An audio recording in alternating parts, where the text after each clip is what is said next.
अरे झाके मारे वो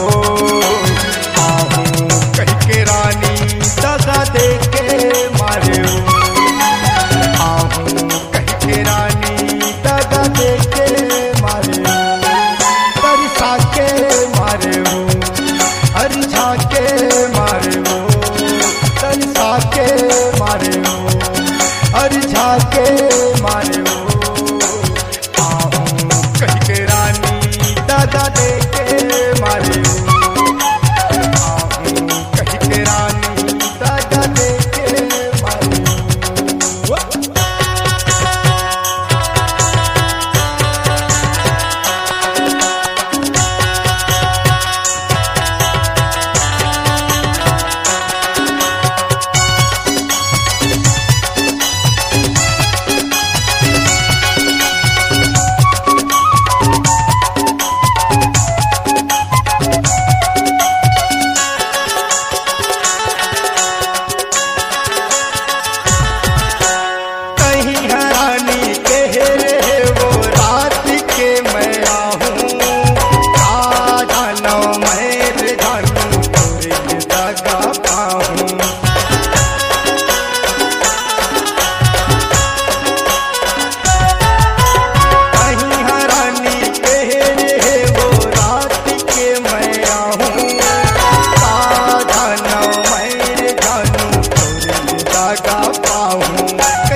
हसीन होई वो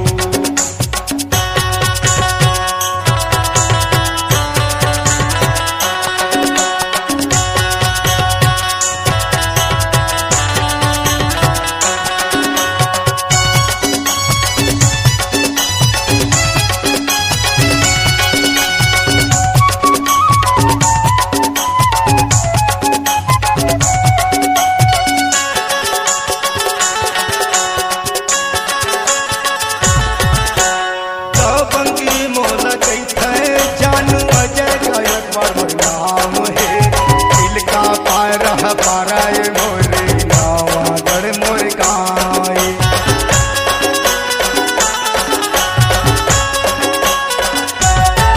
दीवाना मोन कैसे रानी अजय गायकवाड़ नाम है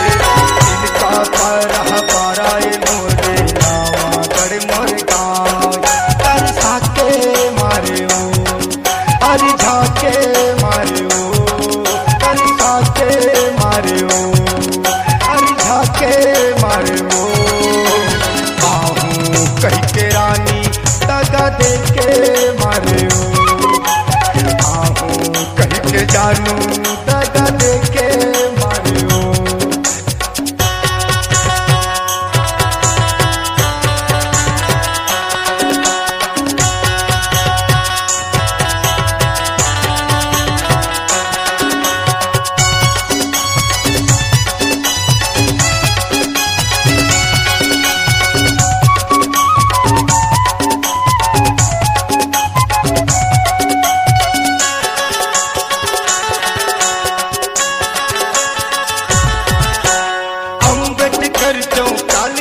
रानी तहाया पे लक्ष्मण की राना के बगल माँ घर न मोरे पावे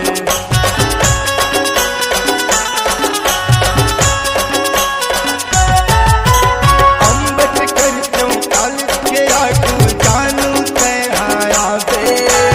लक्ष्मण की राना के बगल माँ घर न मोरे पावे तरसा के मारे वो अरे झाके मारे वो तरसा के मारे वो अरे झाके मारे वो आहूं कह के रानी दगा दे के मारे वो आहूं कह के रानी दगा दे